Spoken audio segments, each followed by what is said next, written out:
kita mendengar kata K-pop, mungkin yang langsung terlintas di dalam pikiran kita adalah musik yang energik, koreografi yang sempurna, dan visual yang menarik. Tetapi di balik gemerlap itu sebenarnya ada sesuatu yang jauh lebih dalam, di mana ada sebuah kisah tentang kekuasaan, identitas, dan negosiasi budaya di tengah arus globalisasi. K-pop bukan hanya sekedar hiburan, ia adalah proyek budaya yang memadukan strategi ekonomi, politik, dan estetika. Di mana Korea Selatan berhasil mengubah pop culture menjadi alat diplomasi global. Namun, penyebaran budaya ini juga membuka pertanyaan kritis. Apakah K-pop merupakan bentuk dominasi baru, atau justru ruang pertemuan di mana budaya-budaya di dunia saling berbaur? Dalam video ini, kita akan melihat bagaimana dua konsep besar membantu kita membaca fenomena K-pop bukan hanya sebagai musik populer, tetapi sebagai proses globalisasi budaya yang kompleks, di mana sebuah proses kekuasaan dan kreativitas, dominasi dan adaptasi bekerja bersamaan untuk membentuk wajah baru budaya global. Fenomena globalisasi K-pop dapat dipahami melalui dua kerangka teoritis yang saling berkaitan, yaitu hegemoni budaya dan cultural hybridization. Kedua konsep ini memberikan landasan penting untuk menelaah bagaimana budaya Korea Selatan bukan hanya menyebar secara global tetapi juga dinegosiasikan, diadaptasi, dan direproduksi ulang dalam konteks kapitalisme budaya global.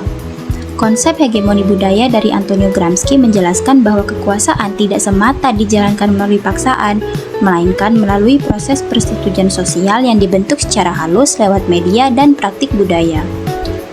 Dalam konteks globalisasi, hegemoni bekerja ketika nilai-nilai, gaya hidup, dan ideologi tertentu dianggap universal dan diterima tanpa paksaan sebagai standar global.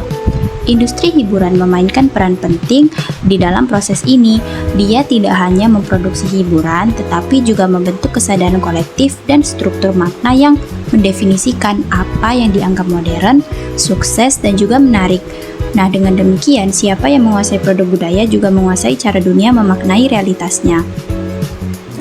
Namun, pandangan hegemoni saja tidak cukup untuk menjelaskan kompleksitas pertemuan budaya di era globalisasi ini.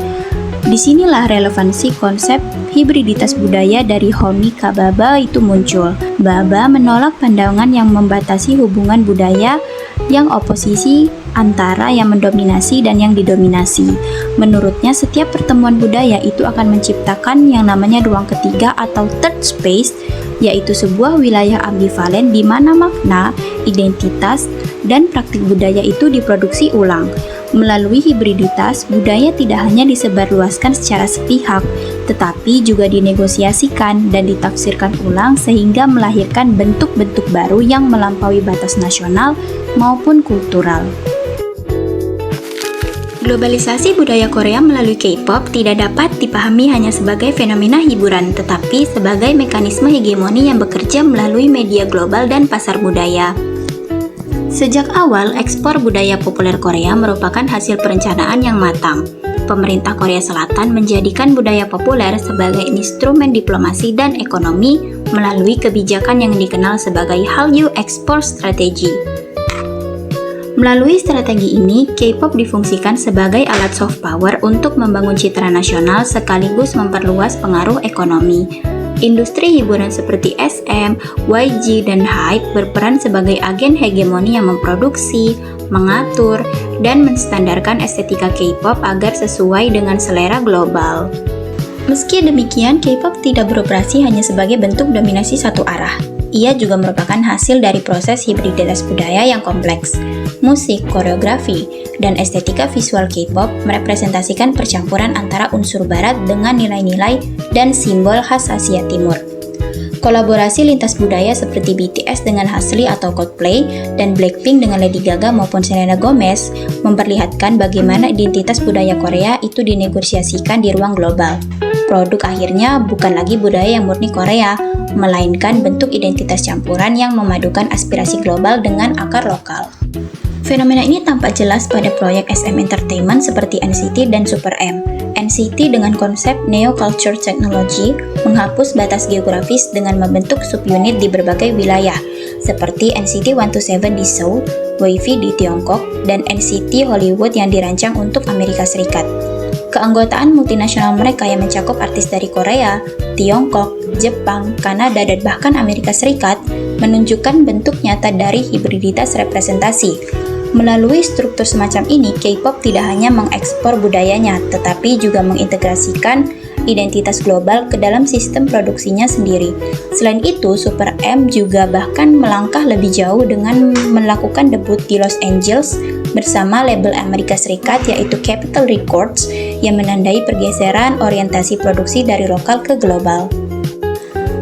Contoh lain yang memperkuat proses ini adalah girl group Cat's Eye. Mereka merupakan hasil kolaborasi antara Hype dan Geffen Records di Amerika Serikat. Anggotanya berasal dari berbagai negara dan penggunaan lirik multibahasa dalam lagu mereka juga menunjukkan bahwa K-pop kini telah bertransformasi menjadi format budaya global yang merayakan keberagaman identitas. Namun justru di titik inilah muncul paradoks ideologis yang khas bagi analisis teori kritis, yaitu K-pop seolah menantang dominasi budaya barat, tetapi sekaligus bergantung pada kapital, media, dan infrastruktur barat untuk memperluas jangkauannya. Dengan demikian, K-pop menghadirkan bentuk hegemoni baru, yaitu model produksi dan estetikanya kini menjadi acuan bagi industri musik Asia lain termasuk di Indonesia. Grup seperti SOS mengadopsi model pelatihan, koreografi, dan estetika khas K-pop, tetapi tetap menambahkan identitas lokal dalam produksi mereka. Hal ini menunjukkan bahwa K-pop bukan hanya mengekspor konten, melainkan juga mengekspor sistem dan logika produksinya, di mana akan menciptakan pola hegemoni kultural yang baru di Asia. Namun, di balik semua bentuk percampuran itu, tetap ada struktur kekuasaan yang bekerja. Hibriditas dalam K-pop memang membuka ruang kreatif dan representasi lintas budaya, tetapi pada saat yang sama juga beroperasi dalam logika kapitalisme budaya yang menjadikan perbedaan dan keberagaman sebagai komoditas yang bisa dijual. Fenomena ini memperlihatkan ambivalensi khas industri budaya global, yaitu resistensi dan reproduksi berjalan beriringan, di mana setiap bentuk perlawanan terhadap dominasi justru dapat diserap dan dinetralkan oleh pasar. Pada akhirnya, globalisasi K-pop memperlihatkan dua wajah yang tidak terpisahkan. Ia adalah instrumen hegemoni yang efektif yang menyebarkan nilai, gaya hidup, dan model produksi Korea ke seluruh dunia, sekaligus menjadi ruang hibriditas yang memungkinkan penciptaan identitas global yang lebih cair. Dalam perspektif teori kritis, K-pop bukan hanya sekedar musik yang populer, melainkan cermin dari bagaimana kekuasaan, kapital, serta budaya ini saling bertemu, bertarung, dan berdamai dalam landscape global. Sebagai konsumen budaya global, kita perlu menumbuhkan kesadaran kritis untuk tidak sekedar menikmati, tetapi juga memahami bagaimana budaya populer ini dapat menjadi alat produksi makna dan kekuasaan. Melalui cara pandang ini, K-pop bukan hanya sekedar musik, tetapi juga cermin dari proses globalisasi yang kompleks, di mana tempat budaya, kapital, dan identitas saling berkelindah dalam satu ruangan yang cair dan bahkan akan terus berubah-ubah.